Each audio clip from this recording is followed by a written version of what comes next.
because I really want to talk about this. The Chinese defector that came out of China, that is basically going to take down the deep state, supposedly. Came out, what, a year ago? I just found this out about a week ago. Yeah. What information are you getting about this? Well, here's the information I got. And here's the crazy part. It appears, I'm just saying from my research, and I've done a lot. After Trump won, a few weeks later, this bizarre thing happened over at the CIA Pentagon headquarters you would think would never happen if Trump really lost, which was Chris Miller came out with Ezra Cohen-Watnick, and there was this Directive 51 that JFK wanted to put into effect. He knew that the CIA was the root of all evil, and he wanted to destroy the CIA, and they killed him. So he was going to start dismantling the CIA. Right after Trump lost. Then we had this press conference with Chris Miller and them, and they announced that now the CIA has to go through them. And that was really bizarre because everyone's like, well, he's on his way out. Yeah. Around the same time, Mike Pompeo had a meeting with all the governors where he told them that he knew who was in the pocket of the CCP, he knew who was taking money from the CCP, that he was aware of it, they better watch it and stop it. He threatened the universities and all of this, saying we know everything. But it comes out that around that same time, oddly enough, this is crazy because the guy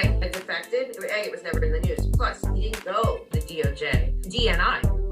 DIA, right? Oh yeah, DIA, which is, I believe, what Chris Miller and them were in charge of. I'm hearing the NSA and DIA are like the good guys, right? The good people came out of there. Yes, the Defense Intelligence Agency. But also, don't forget who came out of the NSA was Admiral Rogers, who we haven't heard from, and I believe is a behind-the-scenes hero in this whole thing, and General Flynn. And who's the first person that ever talked about Pizzagate? Flynn, okay? Right. Yeah, so anyway, so here's what happened, and it is a big deal, but this must have happened. Miller, Watkins, Watnick, DNI, Pompeo, it seems like this is connected to this. In this intelligence, Vice Minister Dong Jingwei, he's the highest level Chinese Communist Party member and spy to ever defect to the United States, and that he went directly to the DIA, Defense Intelligence Agency, to people who were loyal to Donald Trump. So it goes on to say that the breadth of data that he reportedly turned over to the DNI, a single terabyte included 75 million pages of evidence over 20 years. They just told Chris Wray about this about 3 weeks ago. And what changed 3 weeks ago? They started admitting that the lab was where it came from. 3 weeks ago, when Ray found out, that's when the narrative changed.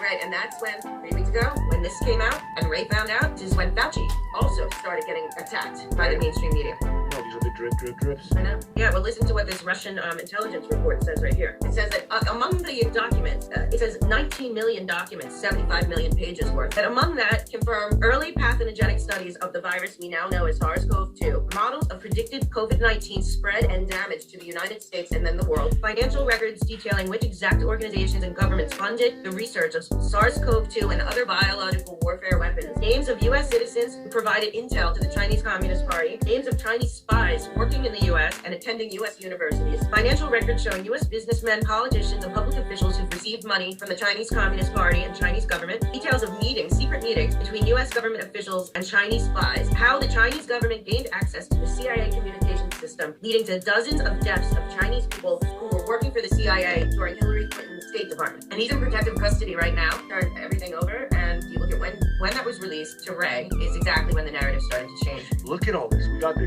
crimes against human rights, crimes against the sex trafficking going down at the same time as this. Oh God! Well, this is just all happening simultaneously. I mean, it's just boom, boom, boom, boom, boom, boom. This is why we're at where we're at. I mean, everything that's happening right now, what's going to be happening in this summer. I think this summer going into winter. And I think there's another awakening international. Why isn't Trump doing anything? That Trump is on an international alliance, and we are in a world war. And Trump can't make moves unless all the moves are being made. In the end of the day, General Flynn will be our patent. Ended up being such a hero, and he was persecuted. These guys are total heroes. But also, when I tell you, 5,000 people waited online to shake General Flynn's hand, and he shook every hand. That's a different level of human. The Abrahamic Accords are sticking. People aren't getting that. They are totally sticking. First of all, he never should have been involved in the Middle East or any of these places. What is happening is that Egypt, who is a Muslim country but has peace with Israel, has put out a statement saying the Jews aren't leaving Israel. Finally free Iran. Equipment and stuff is being dismantled and shipped back from the Middle East or moved around. Egypt has taken over. The Palestinian territory is both on Israel's border and Egypt's border. Right. So nobody ever talks about that. The bigger thing is that all the Abrahamic Accords that Trump put into action are holding. People have to understand Netanyahu was actually raised and educated in America.